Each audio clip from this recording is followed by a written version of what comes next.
Hi hello നമസ്കാരം. അനിരുദ്ധാണ്. Big boss Malayalam season 7 വിശേഷങ്ങളായിട്ടാണ് കേട്ടോ വന്നേക്കുന്നത്. 2 ദിവസമായിട്ട് നമ്മുടെ ആര്യൻ എക്സ്പോസ് ആയിക്കൊണ്ടിരിക്കുകയാണ് കേട്ടോ. കഴിഞ്ഞ ദിവസം ആര്യന്റെ വേറൊരു ഗെയിമിന്റെ ഭാഗമായിട്ട് ആര്യനും ജിസയിലും തമ്മിലുള്ള ഒത്തുകളിയുടെ ഭാഗമായിട്ടൊക്കെ ആര്യനും ജിസയിലും എക്സ്പോസ് ആയിട്ടുണ്ടായിരുന്നു. അതുപോലെ തന്നെ ഇന്നത്തെ ദിവസത്തെ എനിക്ക് മെയിൻ ആയിട്ട് പറയാനുള്ളത് ആര്യനെ കുറിച്ചിട്ടാണ് കേട്ടോ. വേറെ ഒന്നല്ല, ഇന്ന് രാവിലെ മോർണിംഗ് ടാസ്ക് ഉണ്ടായിരുന്നു. പല പല ടാസ്കുകളൊക്കെ ഉണ്ടായിരുന്നു. ഇന്ന് ഹൈലൈറ്റ് എന്ന് പറയുന്നത് ഏറ്റവും അവസാനമായിട്ട് നടത്തിയ ഒരു കഥ പറച്ചിൽ ടാസ്ക് ആയിരുന്നു കേട്ടോ. കഥ പറച്ചിലില് ശൈത്യാണ് കഥ പറഞ്ഞുകൊണ്ടിരിക്കുന്നത്. അപ്പം പൊതുവെ ആ ബിഗ് ബോസ് വീട്ടിനകത്തുള്ള മറ്റുള്ള കണ്ടസ്റ്റൻസിനെയൊക്കെ ഒരു പുച്ഛഭാവത്തോട് കൂടിയിട്ട് കാണുന്ന ഒരു വ്യക്തിയായിട്ടാണ് ആര്യനെ കുറിച്ചിട്ട് പറയാനുള്ളത്. ആര്യന് ബാക്കിയുള്ളവരോടൊക്കെ ഒരു പുച്ഛമാണ് കേട്ടോ. ശരിക്കും പറഞ്ഞു കഴിഞ്ഞാല് ബിഗ് ബോസ് വീട്ടിൽ ഉള്ള ബാക്കിയുള്ള കണ്ടസ്റ്റൻസ് ഒക്കെ ഒരു മിഡിൽ ക്ലാസ് രീതിയിലുള്ള, അല്ലെങ്കിൽ ഒരു മലയാളികളുടെ ഒരു പ്രാതിനിധ്യത്തോട് കൂടിയിട്ടുള്ള, അല്ലെങ്കിൽ ഒരു നാടൻ ലുക്കൊക്കെ ഉള്ള കുറച്ച് ആൾക്കാരാണ്. അതിനിടയിൽ കുറച്ച് മോഡേണും, അല്ലെങ്കിൽ കുറച്ച് സൗന്ദര്യം കൂടുതലും, അല്ലെങ്കിൽ ഒരു മോഡലിന്റെ ഒക്കെ പരിവേഷത്തോട് കൂടിയിട്ട് ഉള്ള ഒരാളാണ് നമ്മുടെ ആര്യനും അതുപോലെ തന്നെ ജിസയിലും. അപ്പം അവര് തമ്മിൽ ഒരു കോർഡിനേഷൻ ഉണ്ട്. രണ്ടുപേരും തമ്മിൽ ഒരു കോംബോ വർക്കൗട്ട് ആക്കുന്നുണ്ട്. അവരുടെ വിചാരം, രണ്ടുപേരും സംസാരിക്കുമ്പോൾ ജിസയിൽ അത്രയില്ല, പക്ഷെ ആര്യന് മറ്റുള്ളവരോടൊക്കെ ഒരു പുച്ഛമാണ് കേട്ടോ. ചീള് അങ്ങനെ ഒരുമാതിരി അഭിശ്രീയെ കുറിച്ചിട്ടാണെങ്കിലും അപ്പാനിനെ കുറിച്ചിട്ടൊക്കെ അവരോടൊക്കെ ഭയങ്കരമായിട്ട് ചിരിച്ചു കളിച്ച് സ്നേഹത്തോടെ നിൽക്കുന്നുണ്ടെങ്കിലും അവന്റെ ഉള്ളിന്റെ ഉള്ളില് ഒരു ഹൈറാർക്കി നിലനിൽക്കുന്നുണ്ട്. അതുകൊണ്ട് തന്നെ ഓനോ എല്ലാവരോടും ഒരു പുച്ഛാണ് ഉള്ളത്. അപ്പം അത് വെളിവാക്കുന്ന ഒരു ഇൻസിഡന്റ് ആയിരുന്നു ഇന്ന് പ്രത്യേകമായിട്ട് ബിഗ് ബോസിലും വീട്ടിൽ നടന്നത്.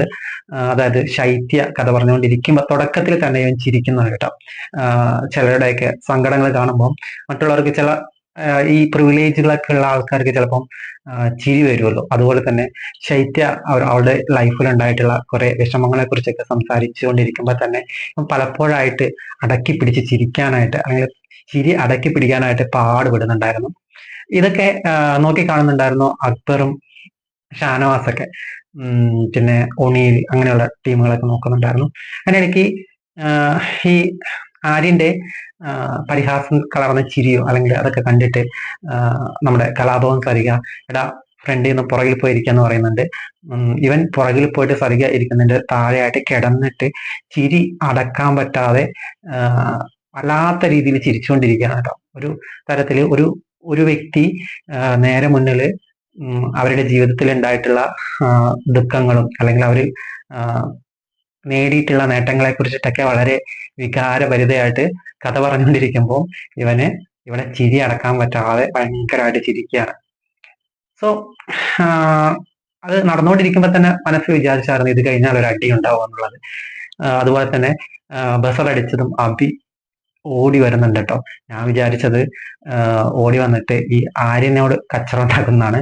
പക്ഷേ അവിടെ നടന്നത് നേരെ ഓപ്പോസിറ്റ് ആയിരുന്നു. കൂടെ ഈ ആര്യന്റെ ചിരിയും കളിയും കണ്ടിട്ട് നമ്മുടെ തൊട്ടടുത്ത ഒരാൾ ഇരുന്ന് കോപ്രായം കാണിക്കുമ്പോൾ സ്വാഭാവികമായിട്ടും അടുത്തിരിക്കുന്നവർക്ക് ചെറുതായിട്ടെങ്കിലും ചിരി വരും. അതുകൊണ്ട് തന്നെ ചിരിച്ചു പോയ നമ്മുടെ റെന ഫാത്തിമയോട് ആയിരുന്നു ബാക്കിയുള്ളവരുടെ മൊത്തം അറ്റാക്ക് എന്ന് പറയുന്നത് റെനയുടെ നേർക്കായിരുന്നു.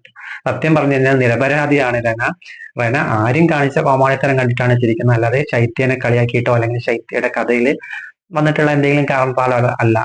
ആരും കാണിക്കുന്ന കോമാളിത്തരം കണ്ട് ചിരിച്ചതാണ് റെന. പക്ഷേ അവിടെയുള്ള പുരുഷ കേസരിമാരുടെ വിളയാട്ടായിരുന്നു കണ്ടത്. പക്ഷെ യഥാർത്ഥത്തില് ഇവന്മാര് ആര്യനോടോ അല്ലെങ്കിൽ ജിസേലിനോടൊക്കെയാണ്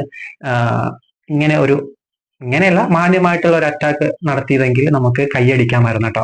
പക്ഷേ ഇവര് ആ ഒരു വിഷയത്തിനെ തന്നെ ഇല്ലാത്താക്കുന്ന ഒരു തരത്തില് നിരപരാധിയായിട്ടുള്ള പുള്ളിക്കാരിയുടെ നേർക്ക് വേട്ടപ്പട്ടികളെ പോലെ ഒരുമാതിരി ഒരു കൾച്ചർ ഇല്ലാത്ത രീതിയിൽ ഈ ഒണിയിലൊക്കെ എന്ന് പറയുന്നത് തനി മട്ടാഞ്ചേരി എന്താ പറയാ ലോക്കലായിട്ട് ആൾക്കാർ എങ്ങനെയാ ബിഹേവ് ചെയ്യുക നാട്ടിൻപുറത്ത്, അല്ലെങ്കിൽ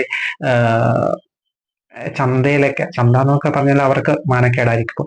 അതൊന്നും അല്ല, ഒരു നിലവാരമില്ലാത്ത തരത്തില് ഒരു പെൺകുട്ടിയോട്, അതും സ്വന്തം മകളുടെ പ്രായമുള്ള ഒരു പെൺകുട്ടിയോട് ഒരുമാതിരി വൃത്തികെട്ട ഒരു പെരുമാറ്റമാണ് ടോണിയുടെ ഭാഗത്തു നിന്നായാലും ഈ പറയുന്ന അഭിശ്രീയുടെ ഭാഗത്തു നിന്നായാലും ഉണ്ടായിട്ടുള്ളത്. ഈ കേസിൽ അക്ബറും അപ്പാനിയൊക്കെ സൈലന്റ് ആണ്. വേറെ ഒന്നല്ല, അവര് സൈലന്റ് ആവാനായിട്ട് കാരണം ഓപ്പോസിറ്റ് നമ്മുടെ ജിസയിലും ആര്യനൊക്കെയാണ്. അതുകൊണ്ട് തന്നെയാണ് അവർ സൈലന്റ് ആയിരിക്കുന്നത്. പക്ഷെ വ്യക്തമായിട്ട് കാര്യങ്ങൾ സംസാരിക്കുന്നുണ്ട്. അക്ബറൊക്കെ വളരെ മാന്യമായിട്ട് സംസാരിച്ച് കണ്ടു ഇന്ന്. പക്ഷെ ഇവരെ പോലെ ചാടിയില്ല. പക്ഷെ ഓപ്പോസിറ്റ് വേറെ വല്ലവരും ആയിരുന്നെങ്കിൽ ചിലപ്പോൾ അക്ബറും അപ്പാനിയൊക്കെ ഇതിനേക്കാൾ നല്ല രീതിയിൽ പ്രതികരിച്ചേനെ. ഇപ്പുറത്ത് ആര്യനായി പോയത് കൊണ്ട് മാത്രം ഒരു നനഞ്ഞ പടക്കം പോലെയാണ് പ്രതികരിച്ചത്. ശരിക്കും പറഞ്ഞു കഴിഞ്ഞാൽ ആര്യനെ കുറിച്ച് ആലോചിക്കുമ്പോഴാണ് ആര്യൻ വിചാരിച്ചിരിക്കുന്നത് ആര്യൻ എന്തോ വലിയ സംഭവമാണ്, അല്ലെങ്കിൽ ആര്യൻ എന്തോ ഈ വീട്ടിൽ തന്നെ ഒരു രൺവീറിനെ പോലെയൊക്കെ ഉണ്ടെന്നൊക്കെ പറഞ്ഞ് കയറ്റി വിടുമ്പോ തന്നെ മോഹൻലാലൊക്കെ ഒന്ന് സുഖിപ്പിച്ചത് കൊണ്ട് ഓൻ ഭയങ്കരമായിട്ട് അതില് ഇതായിട്ടിരിക്കുകയാണ് കേട്ടോ.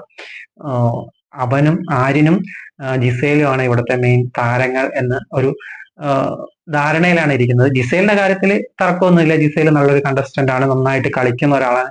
പക്ഷെ ആര്യനെ സംബന്ധിച്ചിട്ട് ആര്യൻ ഗെയിം കളിക്കുന്നുണ്ട്, പക്ഷെ ഒരു വ്യക്തിത്വം ഇല്ലാത്ത ഒരാളായിട്ടാണ് ഫീൽ ചെയ്തത്. കാരണം ഓരോ കാര്യങ്ങളിലും ഭയങ്കര കോമഡി പീസായിട്ട്, അല്ലെങ്കിൽ കഴിഞ്ഞ ദിവസം തന്നെ തല മുട്ടയടിക്കണം എന്നൊക്കെ പറഞ്ഞപ്പം ഒരു റിലീജിയൻ കാർഡൊക്കെ എടുത്തിട്ടായിരുന്നു. എൻ്റെ അച്ഛൻ മരിച്ചാലാണ് ഇങ്ങനെ മുട്ടയടിക്കുക, അതുകൊണ്ട് യാതൊരു കാരണവശാലും ഞാൻ മുട്ടയടിക്കില്ല എന്ന് പറഞ്ഞതിനെ നമ്മുടെ അനുമോള് തന്നെ കിച്ചണിൽ വെച്ചിട്ട് അത് പൊളിച്ചെടുക്കുന്നുണ്ട്. അതായത് എടാ 1000 പോയിന്റ് അല്ല, ഒരു 5000 പോയിന്റ് തന്നിരുന്നെങ്കിൽ നീ മുട്ടയടിക്കുമായിരുന്നു എന്ന് ചോദിക്കുന്നുണ്ട്. അപ്പൊ ഒരു 10000 പോയിന്റ് തന്നിരുന്നെങ്കിൽ ഞാൻ ഉറപ്പായിട്ടും മുട്ടയടിക്കുമായിരുന്നു എന്ന് പറയുന്നുണ്ട് കേട്ടോ ആര്. അപ്പൊ തന്നെ അനുമോള് പറയുന്നുണ്ട്, അപ്പൊ നിന്റെ അച്ഛന്റെ ഈ ഇതൊക്കെ എവിടെ പോയി, നിന്റെ നീ പറഞ്ഞ അത് പൊളിച്ചെടുക്കുകയായിരുന്നു എന്റെ ലക്ഷ്യം. അനുമോൾ അവന്റെ അടുത്ത് വ്യക്തമായിട്ട് പറയുന്നുണ്ട് കേട്ടോ. കാണുന്നവർക്ക് കുറച്ചുകൂടി ചിന്തിച്ചു കഴിഞ്ഞാൽ മനസ്സിലാവും എല്ലാവരും സപ്പോർട്ട് ചെയ്യുന്നത് ആര്യന്റെ സൗന്ദര്യം കണ്ട് മാത്രം സപ്പോർട്ട് ചെയ്യരുത്, അവൻ ചെയ്യുന്ന പ്രവർത്തികൾ കൂടി വിലയിരുത്തി മാത്രം സപ്പോർട്ട് ചെയ്യുക എന്നുള്ളതാണ് എനിക്ക് പറയാനുള്ളത്. വേറെ ഒന്നല്ല, ഈ ബിഗ് ബോസ് വീട്ടില് പലപ്പോഴും കണ്ടിട്ടുണ്ട് കണ്ണു അടച്ചിട്ട് ഓനൊക്കെ കാണാൻ നല്ലൊരു ഭംഗിയുണ്ടെന്നൊക്കെ പറഞ്ഞിട്ട് വോട്ട് ചെയ്യുന്ന ആൾക്കാരൊക്കെ ഉണ്ട്, ഒരുപാട് ആൾക്കാരുണ്ട്. അപ്പൊ അതുകൊണ്ട് ഒരു പേഴ്സണാലിറ്റി കൂടി നോക്കണം നമ്മൾ ഒരു ഗെയിമിന്റെ അവൻ എങ്ങനെയാണ് കളിക്കുന്നത് എന്നുള്ളത്. അപ്പം ഇത്രയും നാളൊരു കുഞ്ഞുകളിയൊക്കെ കളിച്ച് ഗെയിം നന്നായിട്ട് കളിക്കുന്നുണ്ട്. ഫിസിക്കൽ ടാസ്ക് ആണെങ്കിലും ഈ പണിപ്പുര ടാസ്കിലൊക്കെ നന്നായിട്ട് പെർഫോം ചെയ്യുന്നുണ്ട്, അത് പറയാതിരിക്കാൻ പറ്റത്തില്ല. പക്ഷേ അത് മാത്രമല്ലല്ലോ ഒരാളെ വിലയിരുത്തുന്നത്, സഹജീവികളോട് ഇപ്പൊ രേണുസുധിയുടെ ഒക്കെ കേസൊക്കെ വന്നപ്പോഴത്തേക്ക് രേണുവിനോടൊക്കെ നല്ല രീതിയിലാണ് നിന്നത്.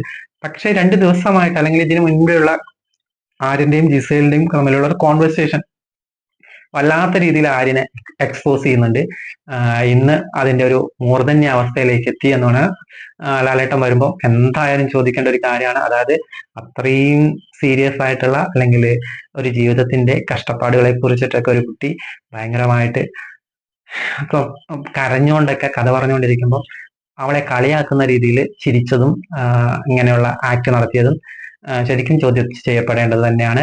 പക്ഷെ വീട്ടിലുള്ള ഒണിയില് നമ്മുടെ അബി എന്നിവരുടെ പ്രവൃത്തിനെ നല്ല രീതിയിൽ ചോദ്യം ചെയ്യണമെന്നാണ് ഇന്നത്തെ ദിവസത്തെ കുറിച്ച് പറയാനായിട്ട്. വേറെ പല ടാസ്കുകൾ ഇന്ന് നടന്നായിരുന്നു. അതുപോലെ ഒരു ഡിബേറ്റ് നടന്നായിരുന്നു.